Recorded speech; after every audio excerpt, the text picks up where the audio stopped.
주님께서 모세에게 말씀하셨다. 이스라엘 자손에게 말하여라. 네가 그들에게 전할 말은 이렇다.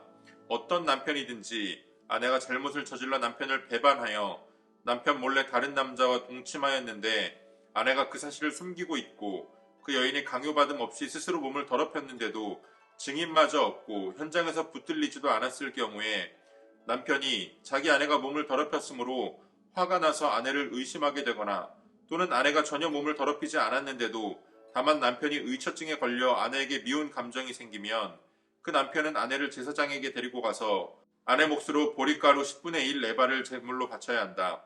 그 제물에는 기름을 붓거나 향을 얹을 필요가 없다. 그것은 미움 때문에 바치는 곡식제물이며 잘못을 상기하여 기억하게 하는 곡식제물이기 때문이다. 제사장은 그 여인을 앞으로 나오게 하여 주님 앞에 세운다. 제사장은 거룩한 물을 오지 그릇에 한 그릇 떠다가 성막 바닥에 흙을 긁어서 그물에 탄다.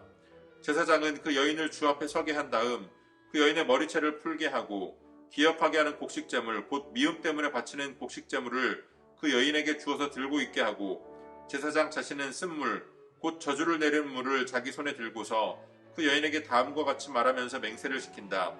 어떤 남자와 동침한 일이 없고 지금의 남편과 결혼한 이래 그를 배반하여 몸을 더럽힌 일이 없으면 저주를 내리는 이 쓴물이 내게 아무런 해가 되지 않을 것이다. 그러나 네가 남편과 함께 사는 동안 그를 배반하여 네 몸을 더럽혔으면 곧 내 남편이 아닌 다른 남자와 동침한 일이 있으면 이때의 제사장은 그 여인에게 저주를 받아도 좋다는 맹세를 하게 한다.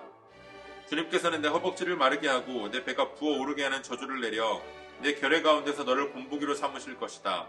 저주를 불러일으키는 이 물이 내 몸속으로 들어가서 네 배를 부어오르게 하고 내 허벅지를 마르게 할 것이다.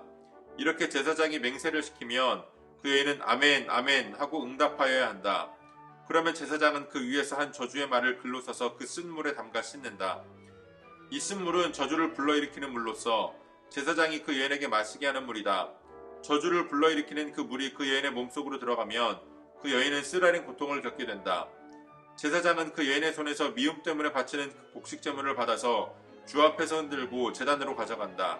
제사장은 그 곡식제물에서 정성의 표시로 한 움큼만 집어내어 제단에서 불사른다.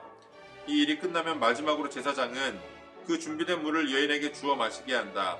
제사장이 여인에게 물을 주어 마시게 했을 때에 그 여인이 자기 남편을 배반하고 제 몸을 더럽힌 일이 있다면 저주를 불러일으키는 그 물이 그 여인의 몸에 들어가면서 여인은 쓰라린 고통과 함께 배가 부어오르고 허벅지가 마른다. 그러면 그 여인은 결의 가운데서 저주를 받은 자가 된다. 그러나 그 여인이 제 몸을 더럽힌 일이 없이 깨끗하면 아무런 해도 없고 임신에도 지장이 없다. 이것은 여인이 남편을 두고도 그를 배신하여 제 몸을 더럽혀 남편에게서 미움을 받을 때에 하는 의식이다.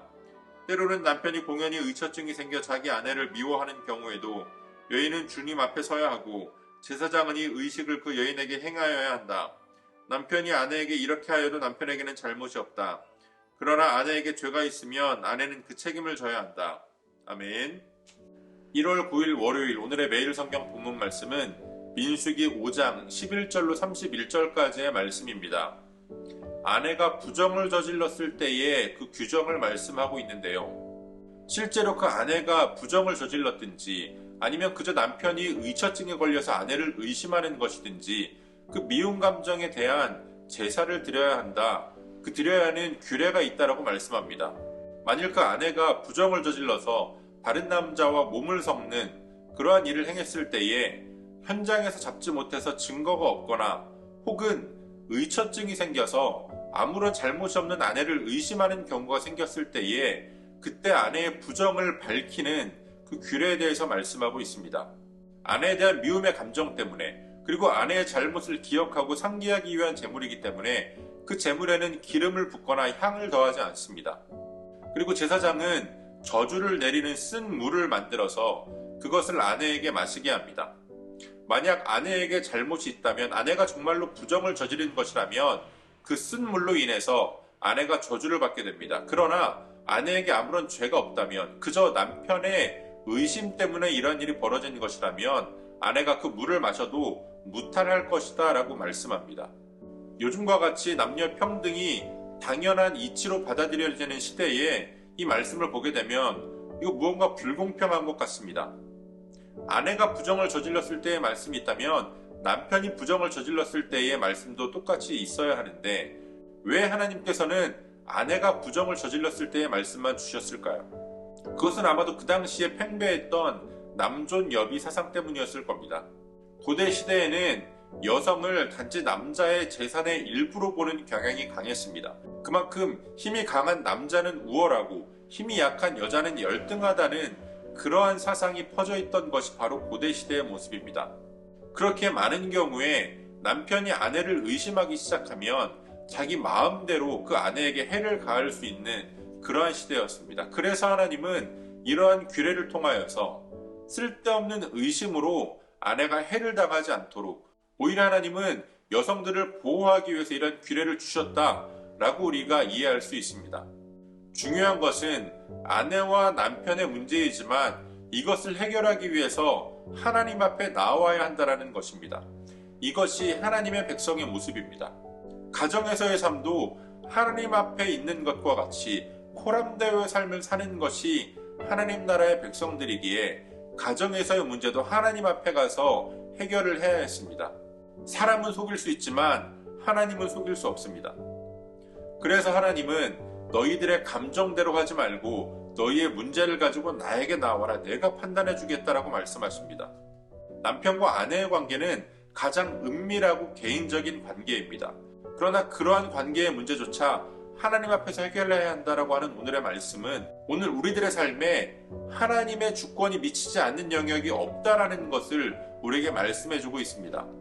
오늘 우리는 우리 삶의 모든 영역의 주권을 하나님 앞에 돌리고 있는지 오늘의 말씀을 통해서 함께 돌아보기를 원하는데요.